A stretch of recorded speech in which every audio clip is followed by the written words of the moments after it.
posibilidad, yo soy promesa, con P mayúscula. Yo soy un gran paquete de potencialidad. Y ahora aprendo a escuchar la voz de Dios y estoy tratando de escoger lo mejor. Tengo promesa de ser lo que Dios quiera de mí. A donde quiera que vaya yo iré, oh Señor. Puedo ser lo que sea que Él me mande ser. Escalar las montañas y cruzar el gran mar. Soy una gran promesa en Dios. Y soy promesa, soy una posibilidad. Yo soy promesa, con P mayúscula. Yo soy un gran paquete de potencialidad.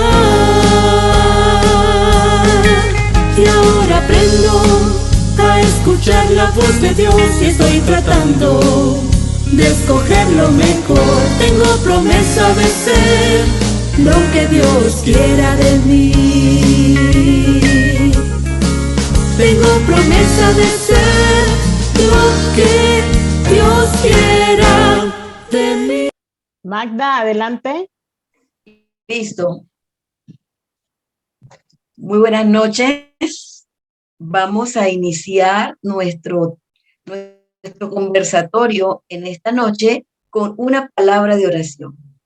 Amantísimo y buen Padre, muchísimas gracias damos en esta noche por la oportunidad que tú nos das de invocar tu nombre, invocar tu presencia para esta reunión, para que tu Santo Espíritu esté con las personas que van a participar y sobre todo con la oradora que responderá a las preguntas. Bendícenos, Padre, para que siempre tomemos las mejores decisiones y busquemos la ayuda y las recomendaciones para hacer mejor el trabajo que tú nos has dado al educar a nuestros hijos y al conducir nuestras familias.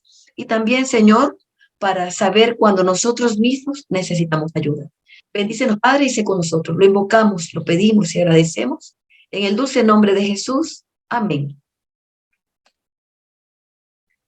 Muy buenas noches. Damos nuevamente la bienvenida a cada uno de los que están aquí presentes. Estoy mirando aquí nombres de varios hermanos de la Iglesia de la Pulida, pero también estoy viendo a nombres de padres de familia de nuestro Colegio Adventista Metropolitano que han entrado aquí, así que les damos la bienvenida. Estamos muy contentos de que puedan aprovechar y escuchar el conversatorio que tenemos esta noche. El título es Un camino con retorno. Sí, este es con retorno. Se puede mejorar, se puede lograr el éxito. ¿Qué es lo que tendremos en esta noche? Bueno, el Ministerio de Posibilidades de nuestra iglesia hemos organizado este conversatorio para tratar un tema muy importante, un tema que muchas veces creemos que en nuestro medio no se va a dar. Creemos que como familia cristiana, como personas que hemos crecido en una iglesia o que asistimos a una iglesia, que creemos en Dios, no se va a dar. Pero en realidad la situación no es esa. Sí pasa. Sí pasa. Y mucho más después de pasar 2 años de pandemia. 2 años que nos han afectado de diferentes maneras. Y no solamente a los niños y a los adolescentes, también a los adultos. Entonces, es por eso que la Iglesia Adventista, a través del Ministerio de Posibilidades, que en realidad abarca, para ver cuántos ministerios son, 7, 8 ministerios. En este caso del tema que trataremos en esta noche, el Ministerio de Salud Mental y Bienestar, que promueve el bienestar y la inclusión de todas las personas. Ha organizado este conversatorio, Un camino con retorno. ¿Qué es lo que vamos a tener en esta noche? Muy bien, 2 madres de familia, 2 hermanas de iglesia. Ellas estarán haciendo las preguntas que posiblemente tú querrías hacer en un principio. Las van a estar haciendo por nosotros esas primeras preguntas.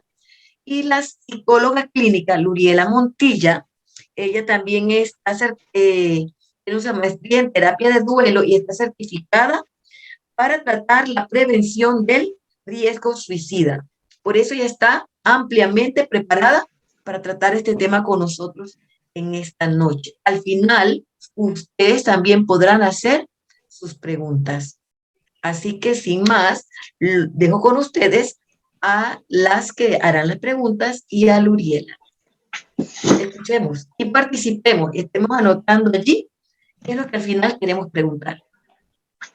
Muchísimas gracias, Magda. Muy buenas noches. Estamos muy contentos y agradecidos a Dios porque en este momento, iniciando, tenemos 37 dispositivos electrónicos. De seguro, detrás de ellos hay más de una persona. Que la bendición sea para Dios. Quiero iniciar con un pensamiento de un libro titulado La Educación y escrito por mi escritora favorita, Ellen White. Y dice de la siguiente manera: es importante que prestemos atención a esto porque es un reflejo de lo que estamos viviendo actualmente. Las generaciones pasadas no tuvieron que enfrentarse a problemas tan trascendentales. Nunca antes se hallaron los jóvenes frente a peligros tan enormes como los que tienen que arrostrar hoy día. En un momento como este, ¿cuál es la tendencia de la educación que se imparte? ¿Cuál es el objetivo que generalmente tenemos en vista? La complacencia propia. Gran parte de la educación actual es una perversión de lo pedagógico. La verdadera educación contrarresta la ambición egoísta, el afán de poder, de la supremacía, la indiferencia hacia los derechos y las necesidades de la humanidad y la indiferencia ante el maltrato de los demás, lo cual constituye la maldición de nuestro mundo. Se encuentra en la página número 204 del libro de la educación. En verdad, vivimos una época de grandes amenazas y de grandes desafíos que tienden a sacudir las bases mismas de nuestras familias y de la parte emocional y espiritual de nuestros jóvenes, de nuestros adolescentes. Por ello, es muy importante que nosotros podamos revisar y estar atentos a estas amenazas que están a la orden del día y que de una manera u otra van a tocar las puertas de cada uno de nuestras escuelas, de nuestros hogares, de nuestros jóvenes. En la noche de hoy, el tema que nos convoca es la prevención del suicidio. El suicidio es considerado un problema de salud público que conlleva una tragedia, no solamente para la familia, sino también para la sociedad y también para aquellos que nos corresponde ser testigos de semejante dolor. Estas pérdidas pueden prevenirse si se interviene de manera oportuna, por lo que es importante centrarse en la prevención, romper los estigmas vinculados a este tema, vinculados al tema de salud mental y poder hablarlo, poder abrir un espacio con nuestros hijos en las escuelas, en las casas, en las iglesias para dialogar sobre este tema. Por ejemplo, en el caso de Japón, en el 2021 hubo un periodo con tasas de suicidio superiores a las cifras históricas que dicha muerte ha causado.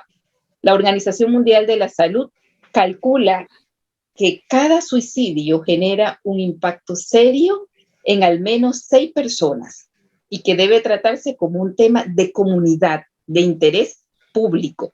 Y en el caso de México dice que la soledad, el aislamiento y sentirse como una carga o no tener acceso a servicios de salud mental han impactado enormemente en que las cifras suban. Sabemos que el grupo de 14 a 35 años son los que están en mayor riesgo. Entonces, con todas estas características vemos que es muy importante que hablemos sobre este tema, que nos dediquemos a pensar cuáles son los elementos de protección, cuáles son los mitos, cuáles son los aprendizajes que debo tener yo como padre, como educador, como adulto, para guiar este proceso y generar una prevención oportuna. Gracias, Luri, por esa alimentación que nos has dado con relación a este tema, un tema tan importante, y yo agradezco a Dios la oportunidad que nos da a todos de estar a través de este medio tratando este tema, que pues como mencionó anteriormente Magda, tiene mucho más auge posterior a una pandemia. Y hay mucha también desinformación. Hay cosas que hemos escuchado por mucho tiempo, que hemos oído mencionar con relación a este tema, cosas que pueden ser ciertas o no y a las que denominamos mitos. Y son precisamente los mitos acerca del suicidio. Y es importante que nosotros hablemos de esos mitos y por qué debemos conocerlos. Luris. Seguro, Belka, muchísimas gracias. Es importante conocerlos porque un mito surge del conocimiento popular, también del estigma popular, también surge de las creencias no científicas, no estudiadas, y también del señalar, del juzgar. De ahí surgen los mitos. Entonces, estos mitos se van convirtiendo para algunas sociedades en realidades. Y desde esos mitos abordamos no solamente a la persona que está en riesgo, sino que desde esos mitos nosotros atendemos e informamos a nuestros jóvenes. Por eso es importante hablar sobre los mitos y saber mito o realidad. Y es lo que vamos a ver hoy. Así es, muy interesante. Y yo quisiera que en esta noche rápidamente nosotros veamos algunos, como mencioné, que hemos escuchado por mucho tiempo. Tal vez no le hemos prestado atención, no sabemos si son ciertos o no.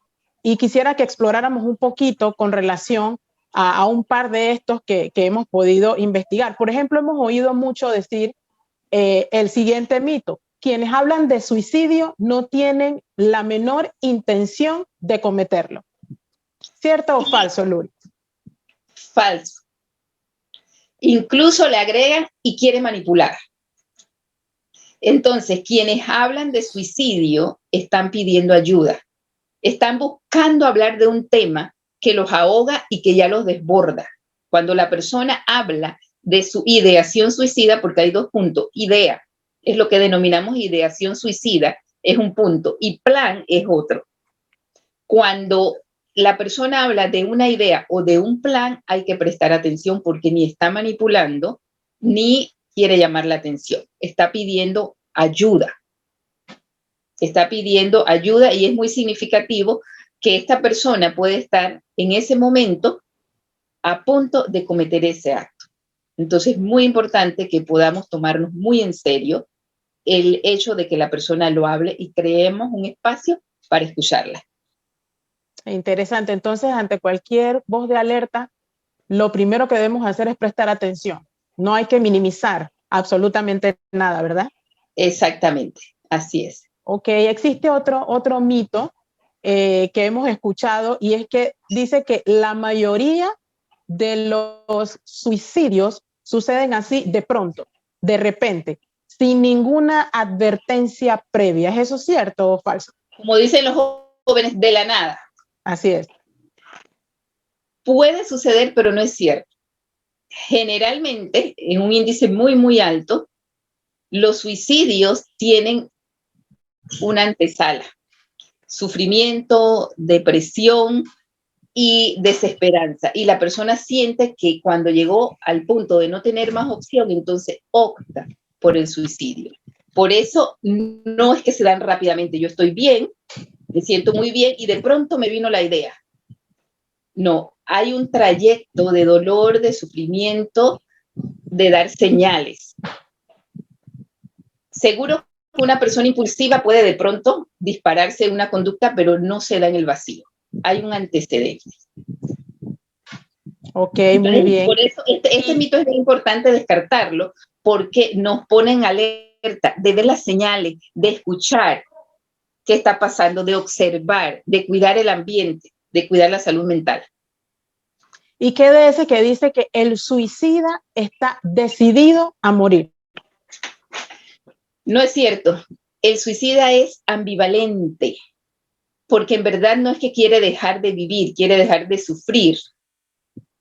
Y tanto es así que la Organización Mundial de la Salud señala en sus estadísticas que ante una muerte por suicidio han habido 20 intentos antes. No lo digo yo, lo dice una organización que hace estudios sobre el tema. Wow, Entonces, qué interesante. Conociendo esto, sabemos que no está dispuesto a morir. Y yo conocí a un señor, un amigo de mi papá, que él decidió tomarse en un momento dado un pesticida. Y luego este señor pasó unos días muy mal hasta que murió, pero en ese proceso él decidió que él ya no quería morir. Y ha pasado con este tipo de muertes que como no se da repentinamente, la persona tiene el momento de pensar, no quería morir, porque en verdad nunca quiso morir, quiso dejar de sufrir, ¿sí? Ok.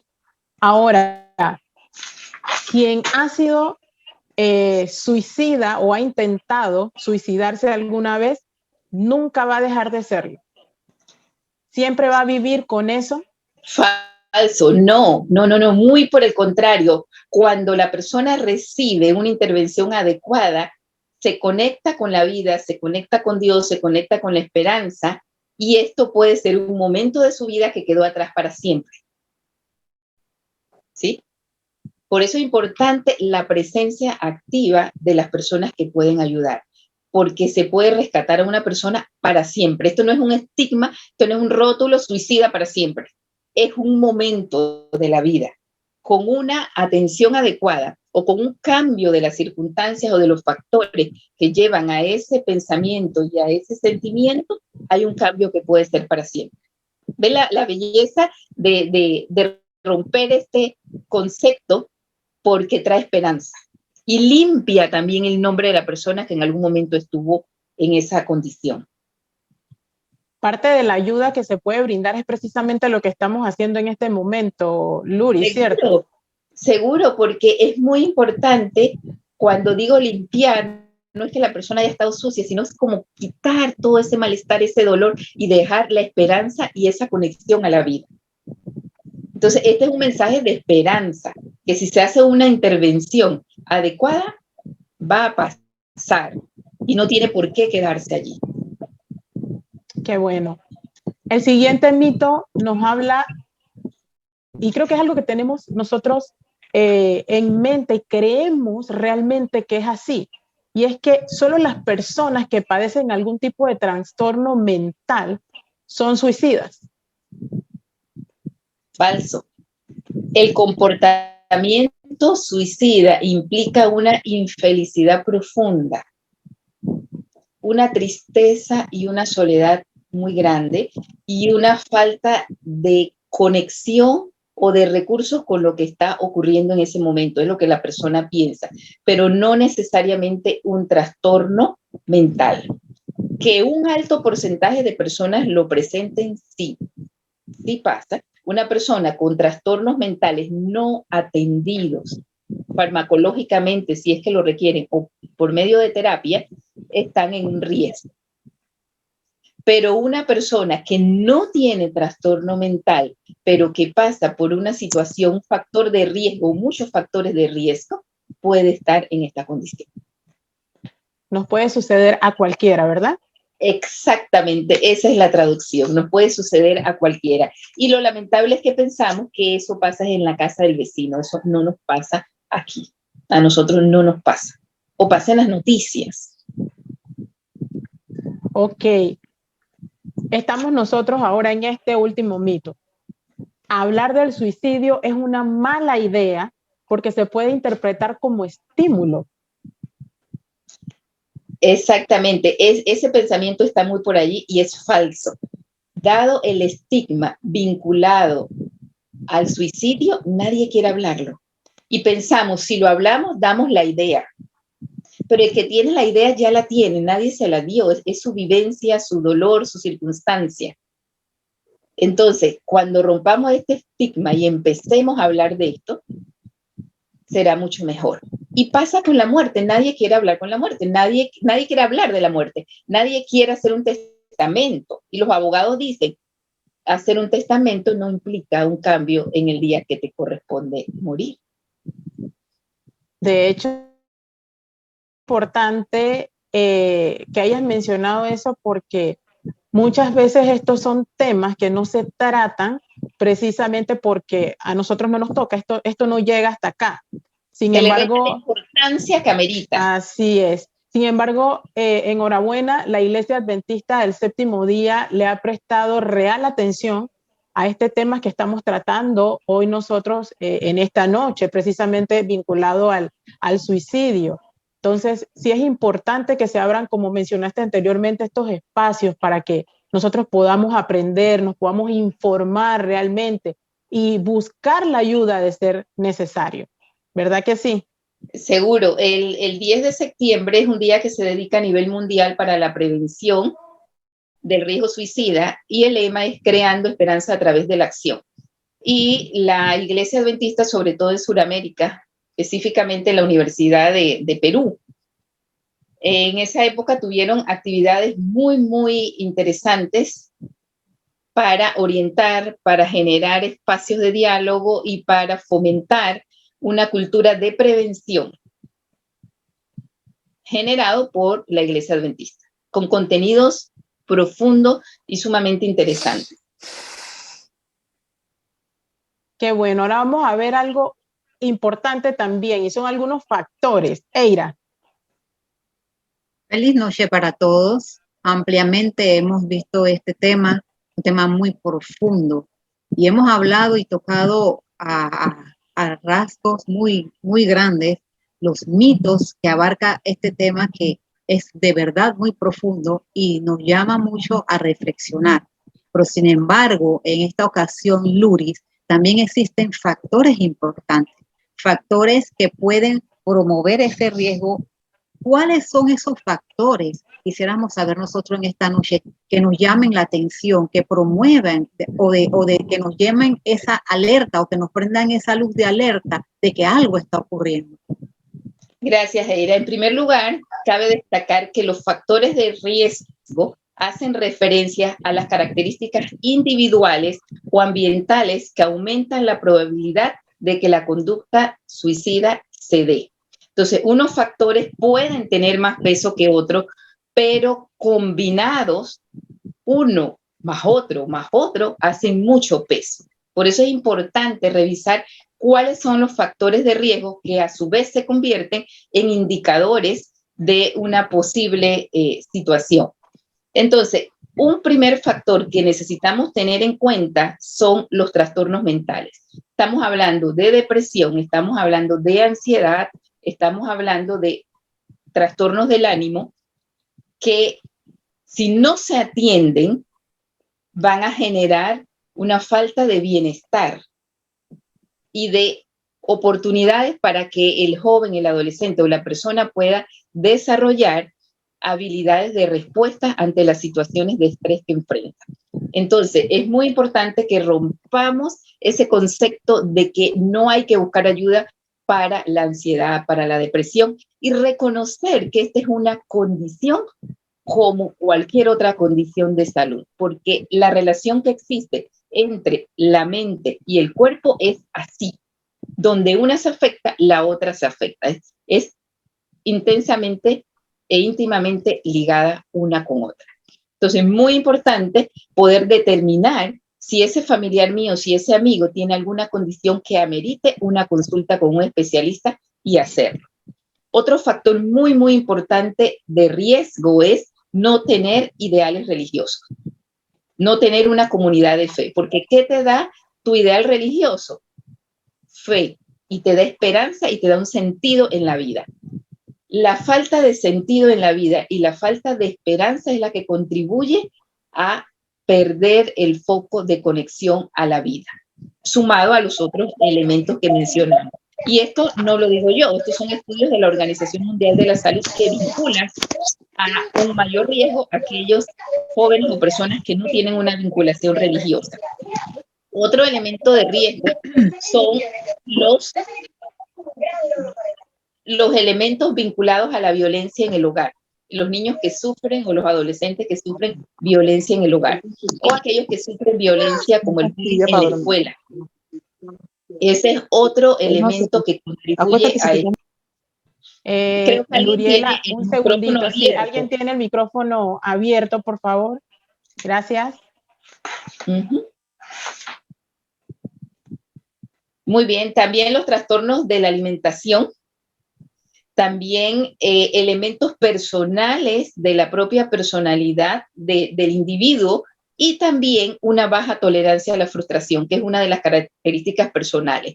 Otro elemento que es de riesgo es tener hermanos o algún familiar que haya tenido intentos previos. Otro factor de riesgo muy fuerte es que la persona tenga en su pasado alguna situación vinculada a daño a sí mismo, autolesiones como cortarse, aquellos retos que surgen por allí para los jóvenes que los ponen en riesgo porque se autolesionan. Todo tipo de autolesión está vinculada a un dolor que no está sabiendo manejar la persona o que no tiene otra forma de manejar.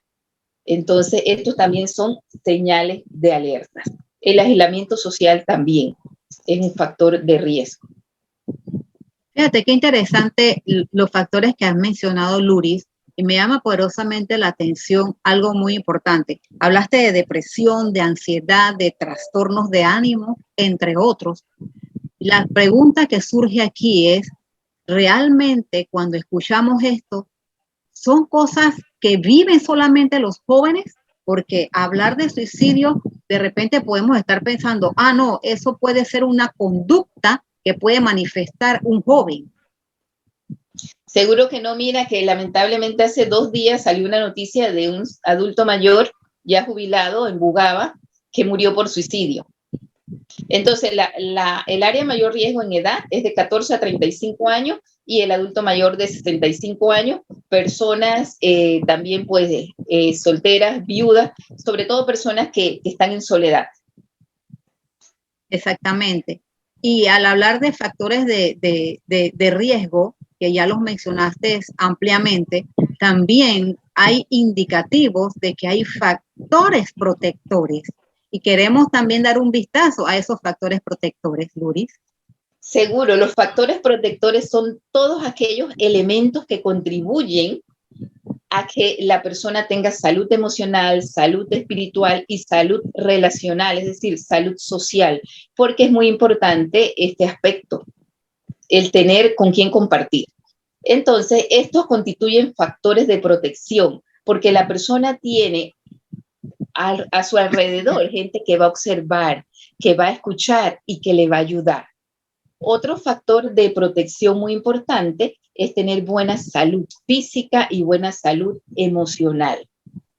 Otro factor protector muy importante es tener un proyecto de vida. La persona que está ocupada, que siempre tiene un proyecto personal y comunitario, es una persona que encuentra un sentido para su vida, que encuentra personas con quien compartir y que encuentra dónde poner sus habilidades, sus talentos y que recibe un reconocimiento. Entonces ya deja de estar aislada, ya deja de estar sola, ya forma parte de un grupo, ya pone en perspectiva sus metas y también tiene un espacio para compartir sus talentos. Entonces, el elemento social es supremamente importante y países más avanzados como Reino Unido lo han puesto en práctica y lo hemos dicho en otros temas que hemos tenido, que ellos tienen un ministerio de la soledad, donde no es un ministerio religioso ni nada parecido, es un ministerio como el Ministerio de Comercio.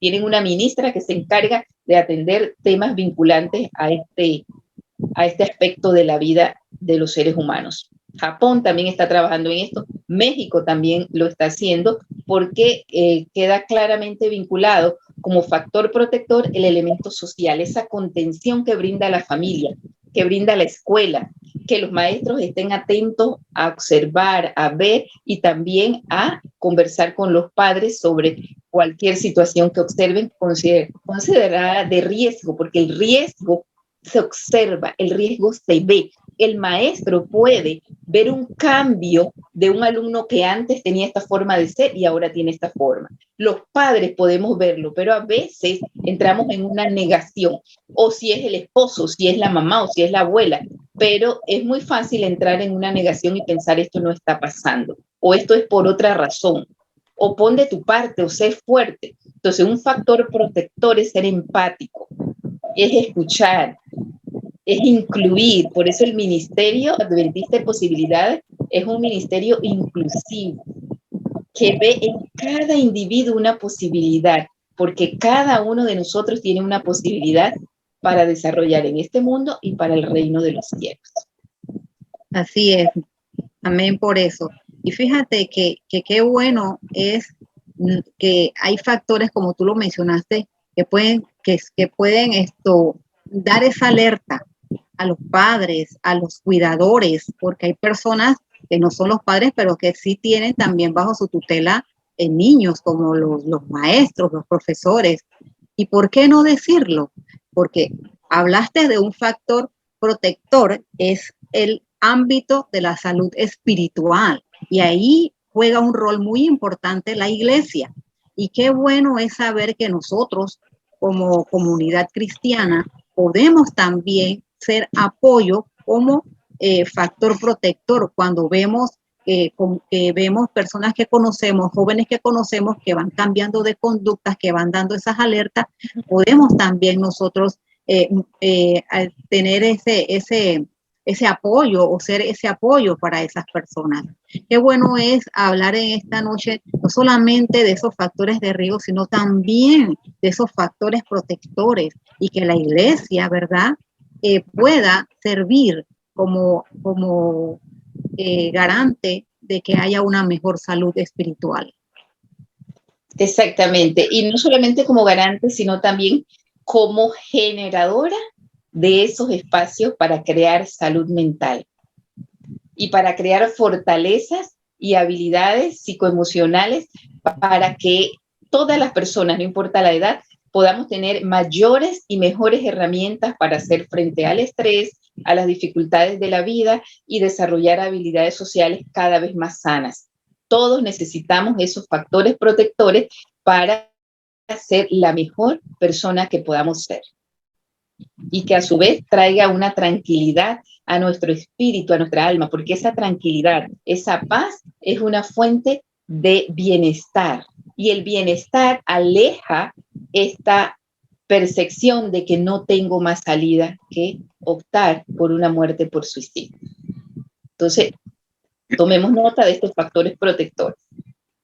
Qué bueno, Belka, creo que ahora es el espacio para una parte muy importante, ¿verdad que sí? Así es, Eira, tenemos algo muy especial y en este momento queremos darle paso a un testimonio de vida y resaltamos eso, un testimonio de vida para la honra y gloria de Dios, y pues nuestro hermano Paulo Rodríguez nos va a contar de qué se trata. Paulo, gracias por permitirnos conocer ese testimonio poderoso y por permitir que el Señor, sobre todo, te diera esa valentía para hacerlo, porque sé que no es fácil delante de tantas personas, pero al hacer tú esto, sé que muchas personas nos vamos a ver beneficiadas. Pablo, adelante, y muchas gracias a través del Ministerio Adventista de Posibilidades.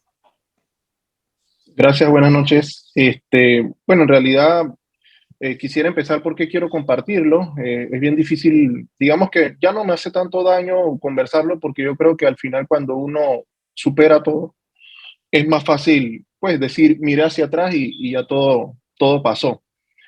¿Por qué lo quiero compartir con la iglesia? Porque, como lo ha hablado la hermana Luris, nosotros estamos en un círculo donde pensamos que eso no puede ocurrir. En mi caso, de repente algunas personas se sorprenden que yo esté dando este testimonio o lo que pasó conmigo, y era porque yo no tuve ninguna necesidad en familia. Mis papás me dieron lo mejor, mi mamá, mi familia, o sea, siempre me acuerparon y nunca tuve ningún problema. Entonces, a veces pensamos que en la iglesia, por darle lo mejor a nuestros hijos y estar dentro de la iglesia, a veces no hay riesgo de esto, pero sí hay riesgo. Por eso acepté venir y compartir mi experiencia. Otra cosita importante que, sí, Muy bien, Paulo. Esto me parece muy, muy importante esto que tú dijiste y me gustaría que tú nos dijeras, de acuerdo a lo que tú has escuchado, cuál fue tu área de riesgo, dónde tú crees, porque tú acabas de decir que tu familia por ahí no había nada de maltrato, nada, tú tuviste no. una buena educación, un buen ambiente. Entonces, ¿dónde estuvo tu área de riesgo? Mi área de riesgo yo la veo más bien en la parte de la autoestima. Eh, Tuve una situación pues que no me sentía que era una persona pues bien vista por los demás, no me aceptaba como yo era, e incluso para los que conocen mi familia, el único morenito ahí entre mis hermanos era yo. Entonces mis hermanos sí tenían sus novias, yo no tenía nada. Entonces también veía que otras personas que en el círculo que yo me manejaba, en la escuela que yo estaba, eran personas muy buenas académicamente, y yo sentía pues que no estaba a la altura. Y digamos que me sentía que no valía, no tenía elementos ni para tener una novia, ni el color, no tenía tampoco digamos que la mente, porque mis notas eran buenas, pero no eran como la de los muchachos. O sea, era un tema de aceptación propia, autoestima. Eso fue los factores que yo vi que me llevaron pues a ir más allá. Muy bien, gracias por compartirlo. Fíjate que esto que tú dices es lo que hemos venido diciendo de los elementos personales de cada joven, de cada niño, cómo lo puede desarrollar. Uno.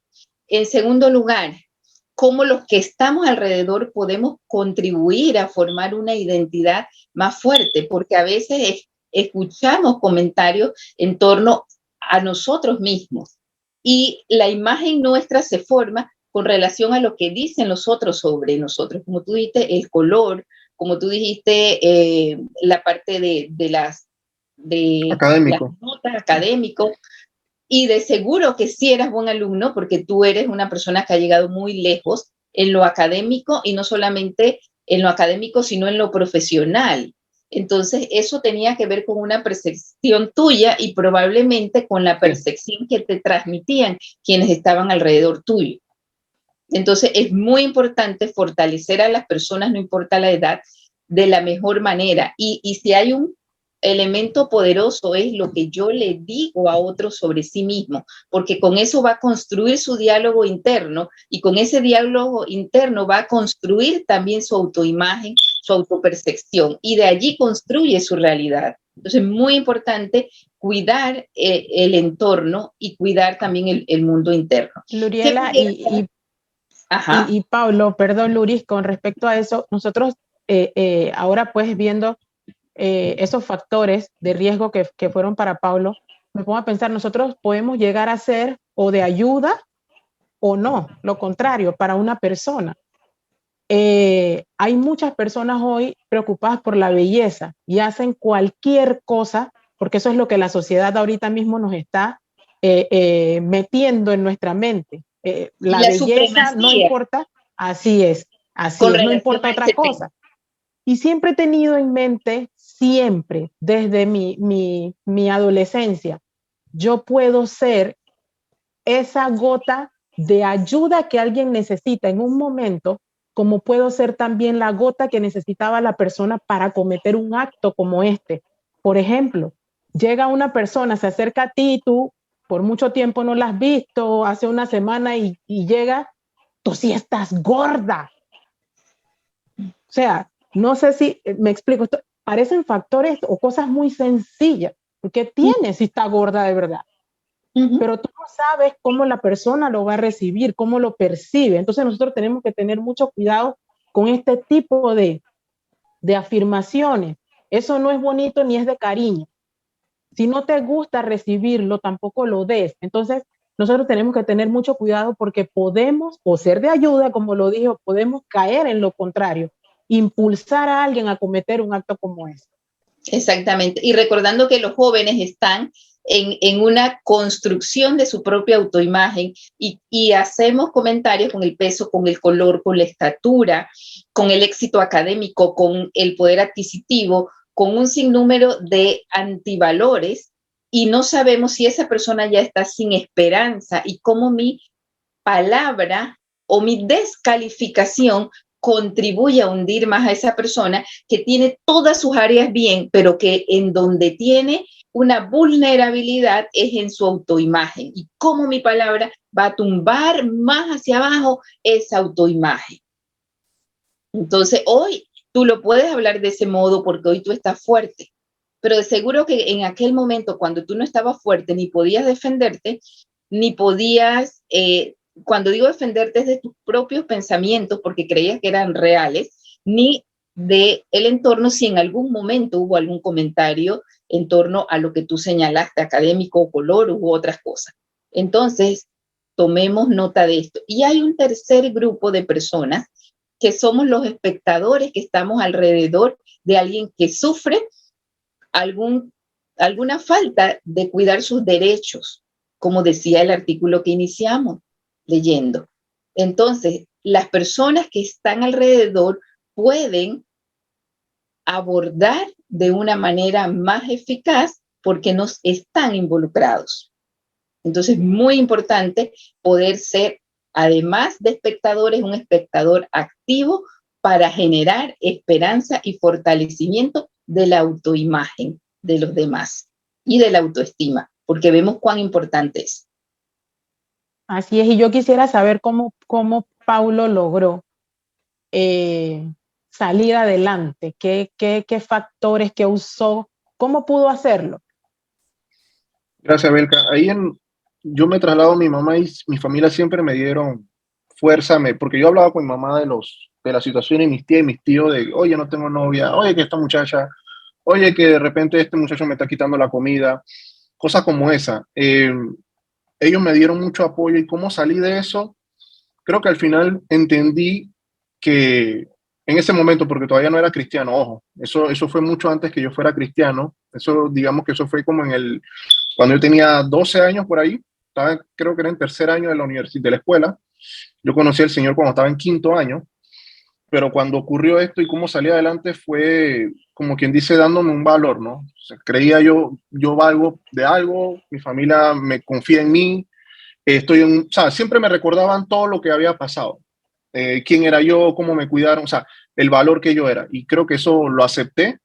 Al final acepté que había un propósito en mi vida y que la vida no era solamente amigos y parte física, sino que es más allá. Y me decían siempre, tú eres una persona de buen corazón, eres una persona que tiene esto. O sea, siempre me inculcaron o recordaban las cosas buenas que yo tengo. Ahí donde yo creo que me ayudó a ver la diferencia que yo tenía con respecto a otras personas. Ahí donde yo diría que cualquier persona puede utilizar ese mecanismo. Claro, que con Dios eso va a ser clave. La vida con Dios es diferente. Pero en ese momento, si uno no tenía esa mentalidad, para mí fue decir, oye, ¿en qué soy diferente a los demás? ¿Qué hago que para mí es un valor en el mundo? ¿Para qué? Entonces ahí yo veía cosas como, mira, sí, la gente hace esto, pero yo hago esto. Y por eso hago algo. Y así me fui. Vieron posibilidades en ti porque tú eres una persona muy valiosa. Quienes te conocemos desde chico lo pudimos ver. Yo vi en ti siempre una persona muy, muy valiosa y creo que mucha gente también lo vio. De hecho, lo eres y alguien te lo transmitió y tú lo creíste. Entonces, sí, así como tú lo creíste, porque en verdad es así, cada uno de nosotros es valioso con su propia individualidad y cada uno de nosotros tiene posibilidades de alcanzar grandes cosas. En un minuto, dinos todo lo que tú has logrado actualmente en tu vida. Wow. En un minuto rapidito, ¿qué he logrado? Pues convencerme que tengo un propósito en la vida. Yo creo que eso es clave. Todo ser humano debe tener eso, un propósito. Y pues gracias a Dios me he casado, tengo hijos, mi esposa es guapa. Creo que era una de las muchachas que a mí me gustaba ya después cuando vine a la iglesia o conocí al Señor.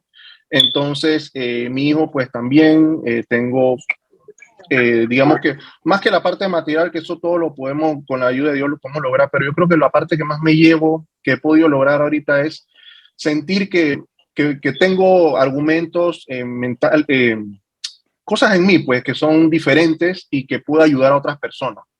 Creo que por ahí va todo. y siempre trato de ser útil. Creo que esa es la parte también que me ayudó mucho, sentir que soy útil en algo. Y es lo que siempre he tratado de hacer, ¿no? Ser útil en algo y por ahí me voy, hermano. Muy, muy bello, escribe alguien, Bielsa, y efectivamente yo puedo decir que tienes una familia muy hermosa, tienes una esposa muy linda, has construido una familia que en verdad es un testimonio, y además de eso eres muy útil para las personas que están cerca de ti. Y algo que te caracteriza y desde siempre es que eres una persona de muy buen trato. Entonces, qué hermoso que tú hayas compartido esto, este romper estigma, es decir, me atrevo a que mi historia de vida la puedo compartir y puede ser de ayuda para otros. Desde el punto de vista espiritual y también de este mundo, tú eres una persona exitosa. Era lo que decíamos con ese mito, que aunque yo en un momento dado haya tenido una ideación suicida, no significa que siempre va a ser así. Hay esperanza. Mil gracias, Paulo, y que Dios continúe bendiciendo. Amén, gracias igual. Chao. A ver, ¿tenemos alguna otra pregunta después de este testimonio de vida tan hermoso y tan Así es que fortalecedor? testimonio tan poderoso, Luris, Eira, Sí. todos los que pues La nos verdad es que escuchan. la verdad es que yo le escucho y de verdad esto ha sido también, como acaba de decir Luri, de fortaleza para cada uno de nosotros, pues muchas veces tenemos esos estigmas y no los sacamos a frote o no los enfrentamos. O también una cosa muy importante y es el rol que juega la familia de cara a ver que hay una situación y todo el apoyo que se le da. Qué hermoso. Por eso que nosotros tenemos que mirar también como familia, como iglesia, qué podemos hacer nosotros para servir como instrumento de apoyo y darle esa ayuda a esa persona que lo está requiriendo en ese momento.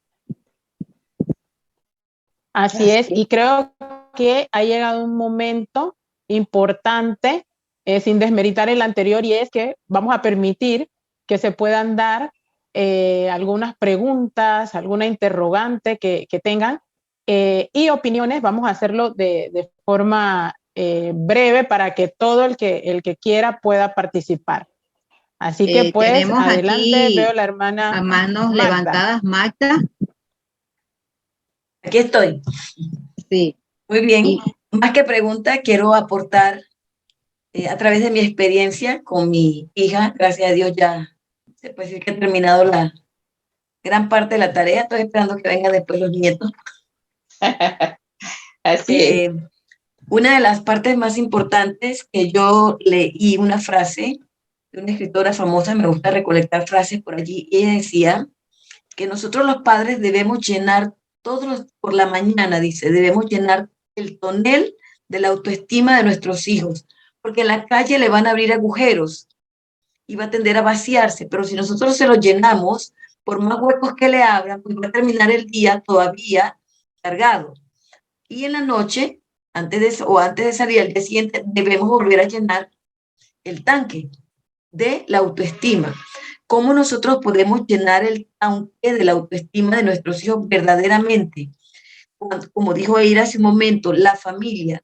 Cuando nosotros dedicamos tiempo a conocer a nuestros hijos. Y nuestros hijos se pueden dar cuenta cuando yo le estoy diciendo algo que es verdad. Cuando yo le puedo señalar, así como dice Paulo, que su mamá le señaló cosas donde él sí tenía de qué sentirse bien. Y él pudo decir, oh, mi mamá me está diciendo lo que es verdad.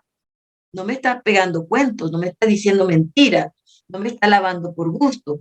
Lo que mi mamá dice es cierto. Se lo hacemos ver, porque muchas veces el joven, el adolescente, no se da cuenta que él tiene esa parte positiva. No lo mira así porque solamente está mirando lo que los demás le señalan como algo negativo o como algo que le falta y no ve lo que tiene. Entonces nosotros los padres tenemos que dedicar tiempo a conocer a nuestros hijos y resaltar en lo que ellos tienen bien, lo que tienen bueno para hacer crecer su autoestima. Muy bien, gracias Magda. No sé si viste algún otro comentario, Eira, porque tengo una pregunta aquí que fue anónima. Nos dicen, ¿qué hacer cuando las influencias en el colegio hacen que los chicos hagan daño? ¿Qué hacer cuando las influencias en el colegio hacen que los chicos hagan daño? Bueno, la pregunta habla de influencias, habría que ver si esa influencia debe ser de compañeros, porque no creo que ningún adulto genere una influencia para que un adolescente haga algo malo, tendría que ser muy enfermo. Entonces sería entre los compañeros. Entonces, habría que ver qué son esas cosas malas, hay pues un montón. Pero si yo identifico que mi hija o hijo está siendo influenciada o influenciado por compañeros para hacer cosas inadecuadas, en primer lugar debo determinar qué grado de cosas inadecuadas son. Está mal copiarse, pero no es lo mismo copiarse que comprar marihuana y fumarla en la escuela o donde sea. Entonces, ¿qué tipo de cosas? Si es juegos de azar, que se da con frecuencia, si es bullying, si es conducta sexual inapropiada, si es, o sea, ¿qué es? ¿Qué es lo que se está dando en primer lugar? Y el grado de riesgo. Y obviamente inmediatamente comunicar a la escuela. Hablar con las personas encargadas, consejero, director, subdirector, dependiendo de la gravedad de la situación. Pero como padre y madre siempre tenemos la responsabilidad de acercarnos a la escuela y transmitir, porque los maestros no siempre pueden ver todas las señales. A mí me ha pasado que he tenido una niña que me está diciendo algo y de este lado tengo una que le está pegando a la otra y yo no me di cuenta y me dicen, pero usted estaba al lado, pero yo no me di cuenta. Y de verdad que no me di cuenta. Entonces el maestro no puede ver todo ni darse cuenta de todo. Entonces ahí estamos los padres para levantar la alarma. Muy Y bien. con relación a un punto que se me escapaba, con relación Adelante. al niño, hay que fortalecerlo para que el niño haga sanas elecciones, porque eso es de acuerdo a su edad, porque ellos tienen que tener esas herramientas, porque va a llegar un momento en la vida en que ellos van a tener que tomar decisiones lejos de sus padres. Sí. Aquí O los tenemos padres ya falten. a Yeira también, Yeira Sánchez, que tiene la manito levantada. Yeira, ¿Cómo no? Buenas noches a todos, Dios los bendiga. amén, Amén. bendiciones. Un tema muy, muy, muy interesante. Yo nací en un hogar cristiano y creo que todas las personas, si echamos el cassette hacia atrás, recordamos algún instante en nuestras vidas en donde nos pasaron cosas feas por la cabeza. Yo con mis hijos trato de contarles todas las cosas que pasé. Por ejemplo, yo estudié en un área difícil en Almirante, en Bocas del Toro, en donde mis compañeras llevaban un nivel de vida muy bueno porque tenían, sus novios eran personas que vendían droga y tenían dinero. Y yo en ese momento me sentía el bicho más raro del mundo porque a mí no me permitían tener novio, porque yo me sentía fea. Y yo se los digo a mis hijos, yo dije, mira, yo pasé esto, yo sé lo que sientes, porque tengo 3 hijos en etapas diferentes. Con las niñas me fue muy bien, gracias a Dios. Tomé lo que a mí me pasó en su momento y tomé esos ejemplos que me pasaron a mí para contárselos a ellas. No tener pena en decirles, sabes que en algún momento de mi vida sentí que nadie me quería. Sentí que mi mamá era como mi enemiga. Porque yo decía, pero ¿cómo a las demás sí las dejan y a mí no? Entonces les digo a ella, ¿cómo de mi grupo de compañeras, solo como 3 somos profesionales hoy? Yo les enseño las fotografías de mis compañeras y les digo, mira, las que me decían fea. Entonces es para que ellas vean que todos los seres humanos en algún momento tenemos pensamientos malos, independientemente que hemos nacido en un hogar cristiano, que conocemos y tenemos ese respeto a la espiritualidad y a muchas cosas. Pero es bueno y creo que a veces hacer el cassette hacia atrás y de repente no tener miedo de cuando vemos a una persona así decirles, sabes que sé lo que sientes porque en algún momento de mi vida me sentí igual o parecido. Entonces esas experiencias pues a veces pasan en nuestras vidas para que nosotros más adelante podamos ayudar a otro. De repente no sabemos si podemos evitar que una persona haga cosas, se haga daño él mismo, y podamos brindar ese apoyo. Gracias. Excelente. Muchísimas gracias por el aporte. Y efectivamente es así, el que seamos miembros de una iglesia no nos pone libres de un riesgo de ese tipo. De hecho, mi trabajo mayormente en este tema ha sido dentro de la iglesia, tengo que decirlo. Y es un tema que se maneja con mucha discreción y bueno, se maneja así, pero dentro de la iglesia está pasando. Hay una pregunta que me enviaron a mi privado y dice más o menos así: ¿qué hacer si mi hijo o hija se autolesiona? Es muy importante buscarle ayuda de salud mental, aparte de tener un abordaje comprensivo y altamente empático, porque es una persona que está sufriendo y que no está pudiendo lidiar con este sufrimiento. Entonces es muy importante escucharle, saber que se está para esa persona. Generalmente se tornan irritables y una persona irritable, en lugar de ganar personas cerca, tiende a alejar. Entonces allí hay que caminar la milla doble y ser más comprensivo, más empático, más amoroso y buscar ayuda. Buscar ayuda es muy, muy importante. Qué bueno que contamos con esa ayuda. Y también es bueno saber, lo he aprendido porque me lo has pues enseñado, Luris, asimismo como el ser cristianos o el conocer a Dios no nos exime de que pasemos por situaciones como estas, también no dejamos de ser cristianos o no somos menos cristianos cuando buscamos ayuda de salud mental. No tiene absolutamente nada que ver esto con la espiritualidad, o sea, con ser menos espirituales porque vas y buscas ayuda de salud mental. Hay otra mano levantada, Tiana. Tiana, adelante. Gracias. Bueno, buenas noches a todos. De verdad que interesante tema el que se está conversando y muy importante y puntual para la actualidad. Y exactamente de eso era lo que quería consultar. ¿Qué tips, qué puntos importantes se pueden tener en cuenta para crear espacios de confianza? No solamente para que los niños o jóvenes puedan comunicar las cosas que ocurren a sus papás, sino también puede ser de pareja, pues no sabemos qué pueda estar pasando con esa persona que pueda estar a su lado, ya sea su esposo. Podemos desconocer completamente lo que pueda pasar en su cabeza, pero sí es importante, considero, poder darle como ese espacio para que pueda expresar qué es lo que ocurre y de esta manera buscar la ayuda oportuna.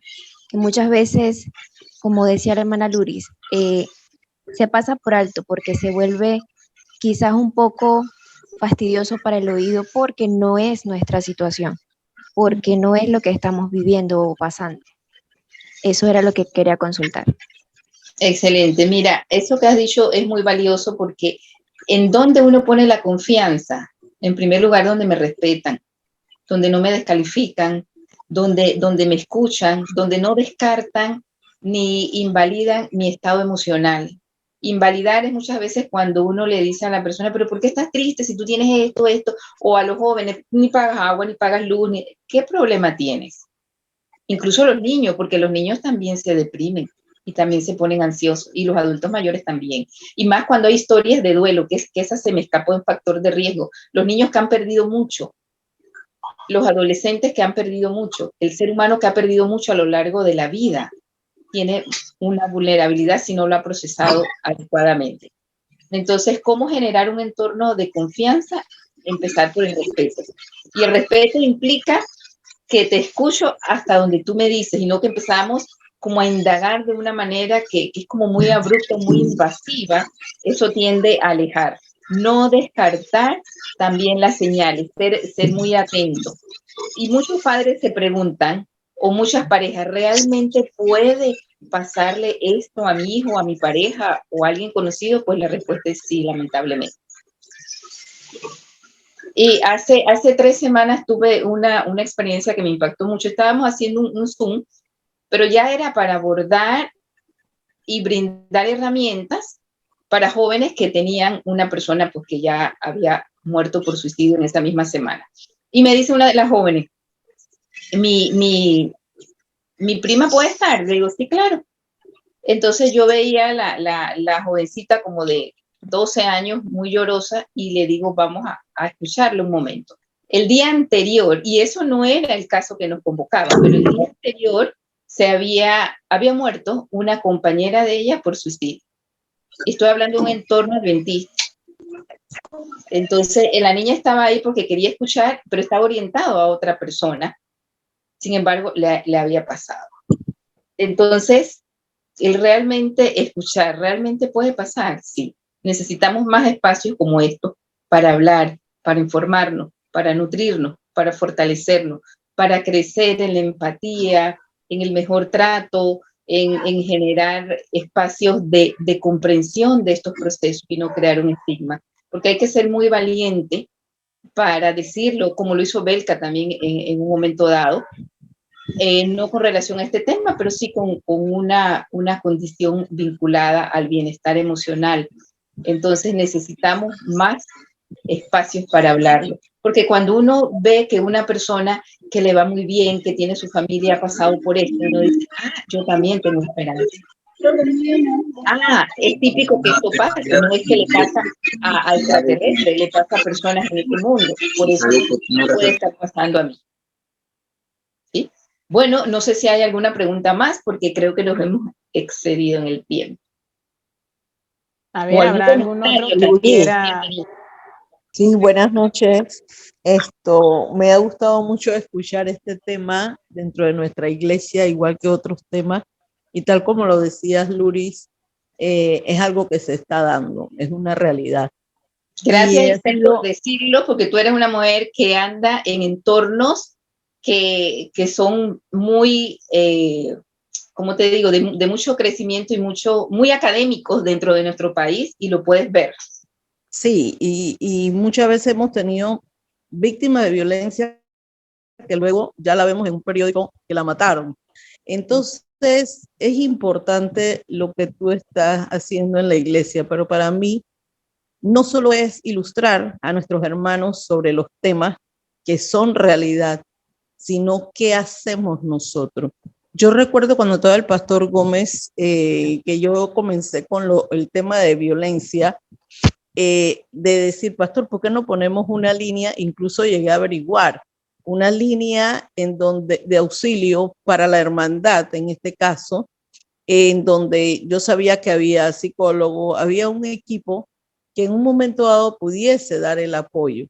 Porque si recuerdas, la vez que hicieron una actividad en la finca, contigo hablé, porque estábamos todas las viudas, estaba tu madre, y vi llorar a muchas de ellas, quizás, a pesar de que yo soy una mujer sola, sin pareja, yo ocupo mi vida en muchas cosas, ayudando a mucha gente, y eso no me permite quizás caer en un estado. No quiere decir que no lo pueda caer en un momento dado, pero siempre he sido así, pues. Entonces, más que ilustrar, es qué vamos a hacer. ¿Qué vamos a hacer con este tema que es una realidad? Porque así como tú estás hablando de este tema en este momento del suicidio, yo te pudiera decir los casos de violencia dentro de nuestras iglesias que a mí me ha tocado atender a mis propias hermanas. Así que dejo eso en el tapete. ¿Qué vamos a hacer ante esto? Porque ilustrar hasta por Facebook, digo, por Google no se ilustra, pero el problema es ¿qué hacemos nosotros para ayudar a nuestra hermandad? Claro, tenemos que crear conciencia a través de estos espacios, romper paradigmas porque pensamos no se debe hablar o no pasa, o también pensamos que hay que quedarse callado. Por eso la campaña es Rompamos el Silencio. Entonces necesitamos empezar con crear conciencia para actuar de acuerdo a lo que dice la OMS, creando esperanza a través de la acción, porque la esperanza se crea con conciencia como lo estamos haciendo, pero también se crea con acciones. Exacto. Con acciones, pero necesitamos creer en que esas acciones son necesarias. Y necesitamos creer que esto está pasando. que para el que hecho estas de que, acciones, de que tú que eres una profesional que estás tratando los casos y yo que también estoy tratando así casos es. de violencia, o sea, no es que me lo están diciendo, no es que lo estoy leyendo, No es es que que está en libro. Ajá. exactamente. Yo acabo de venir del retiro, de un retiro de nuestra iglesia el fin de semana y cuántas personas no se acercaron. Entonces, tú te Exacto. quedas viendo qué hacemos y qué hiciste. Bueno, no, me dijeron que corriera la Biblia. Perfecto, yo no digo que no, pero hay que Así buscar, es. hay que Hay que- buscar Ujú. psicológica. Entonces, Sí. sí es interesante que se puede hacer más que todo, porque ya te digo, yo intenté con una línea de auxilio 24/7 cuando este tema estaba comenzando y yo veía a las hermanas de otras iglesias, no, en ese momento había gente mucho Es de que necesitamos esa línea. Lo hablamos hace tiempo en una reunión que estuvimos con entre eso estaba Marcos Córdoba y otro personal de salud, y hablamos de la necesidad, lo presenté pues de una línea, y bueno, ha sido un poco difícil. Tuvimos un grupo de viudas durante la pandemia y no lo hemos podido seguir porque uno, fueron varios meses, y lo otro, la falta pues de tiempo y de recursos. Necesitamos muchísimo poder avanzar en esto. Muchísimas gracias, Excel, por tu aporte muy valioso. Tengo una pregunta por acá, Ajá. Luris. ¿Qué consejo le darías a alguien que tiene un pensamiento suicida o pensamientos así, pues, de este tipo? En primer lugar, que busque ayuda, que lo hable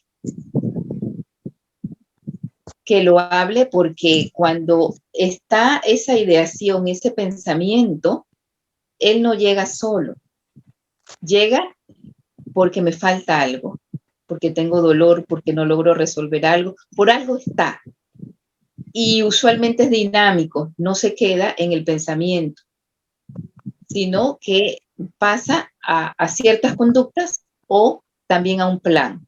Entonces, en el momento en que está en una idea, es como cuando uno dice, ay, yo tengo ganas de renunciar a mi trabajo, y luego pienso, no, yo necesito mi trabajo, ¿cómo yo lo voy a dejar? Llegó hasta allí. Entonces, buscar ayuda, hablar, buscar un ambiente seguro, alguien que en verdad te pueda comprender, y buscar la ayuda que tú necesitas, porque no es la misma en todos los casos.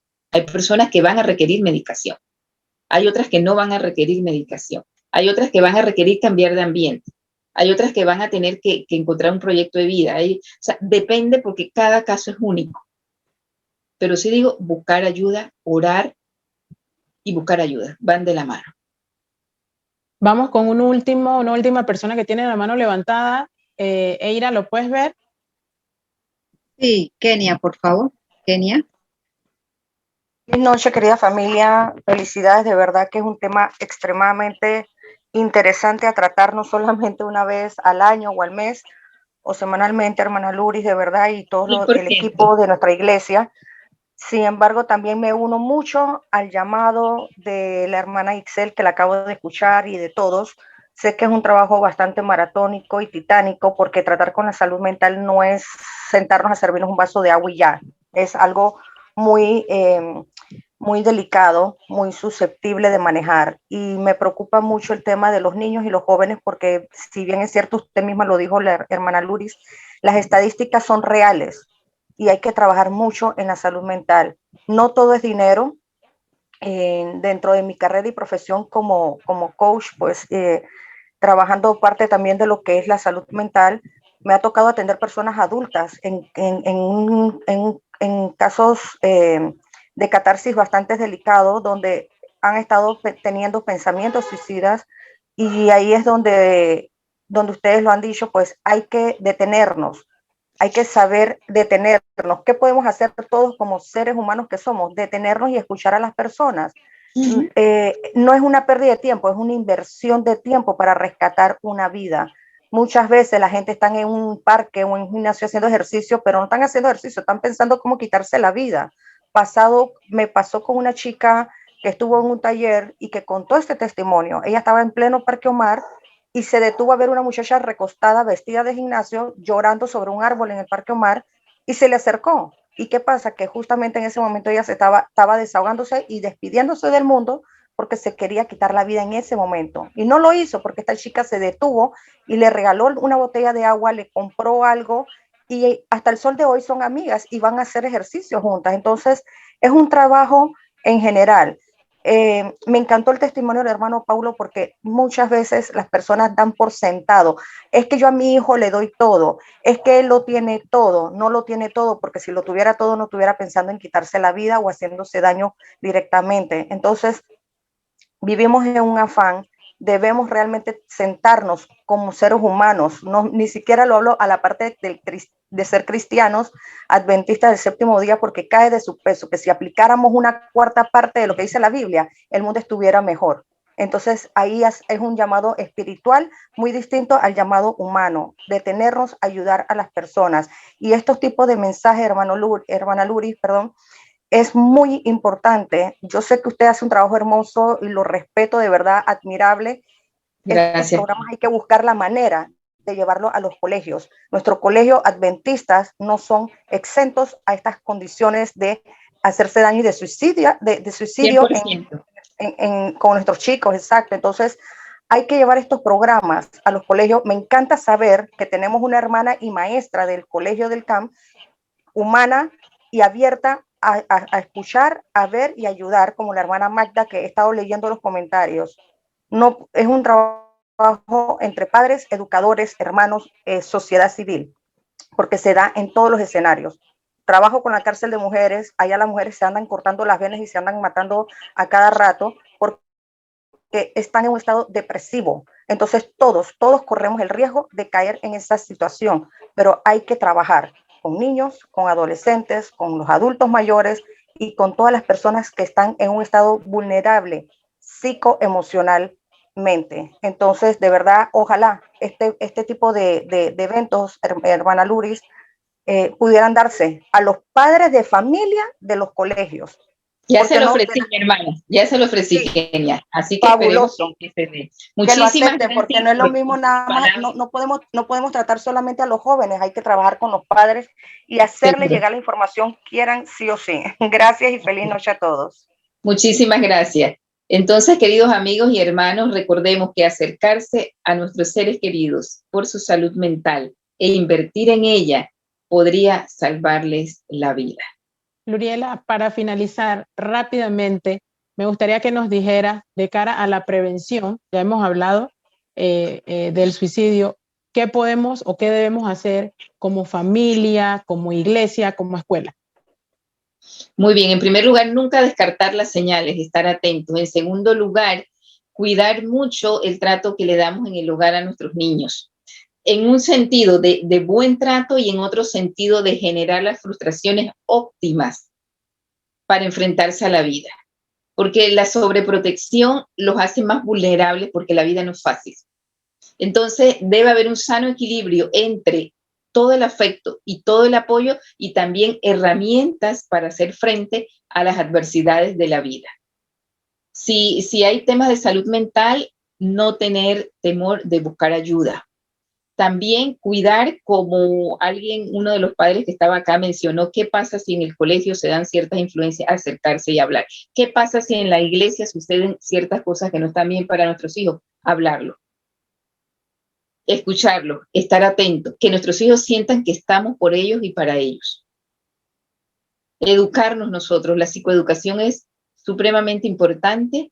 Vivimos tiempos muy difíciles, con muchas amenazas, los desafíos son inmensos y necesitamos adquirir herramientas espirituales y también emocionales y comunicativas para poder nosotros lidiar cada uno de estos debates que nos pone la vida en momentos tan cruciales y hoy más que nunca se hace necesario. Gracias, Luris, y agradecemos a cada uno de ustedes por la participación en tratar este tema tan interesante. Yo creo que al verlos a cada uno de ustedes, eso nos alienta a seguir adelante, a avanzar y a mejorar lo que haya que mejorar, y sobre todo nos están diciendo estamos interesados en este tema, estamos interesados en prevenir, estamos interesados en ser de ayuda, ¿verdad? Para cualquiera que esté atravesando una situación similar. Entonces, agradecidos estamos pues por la participación de cada uno. Luris, ¿vas a mencionar algo y entonces nos despides con una oración? quería cerrar con lo siguiente. Sin salud mental no es salud. Y el último punto, Jesús quiere que tengamos salud física, emocional y espiritual, porque eso trae prosperidad a nuestras vidas y a nuestras almas. Entonces, oremos. Amén. Eterno Dios, en esta noche venimos ante tu presencia con un profundo agradecimiento y humildad, porque nos utilizas, Señor, para poder trabajar en tu obra. Gracias, Señor, por toda la luz que tú has dado a tu iglesia, por este mensaje de salud integral renovada que tú nos brindas. Ayúdanos a ser un instrumento de luz, Señor, para nuestra familia, para nuestra iglesia y para las personas con las cuales tenemos contacto. Cada uno de nosotros que estamos aquí reunidos tenemos una influencia, una atmósfera, Señor, que esa sea la mejor y que sea una atmósfera que huela al cielo. Perdona nuestros pecados, nuestras ofensas, Señor, y ayúdanos a seguir trabajando por el bienestar de nuestros niños y de nuestros jóvenes. Bendice y cuida de nuestros familiares en el dulce nombre de Jesús. Amén.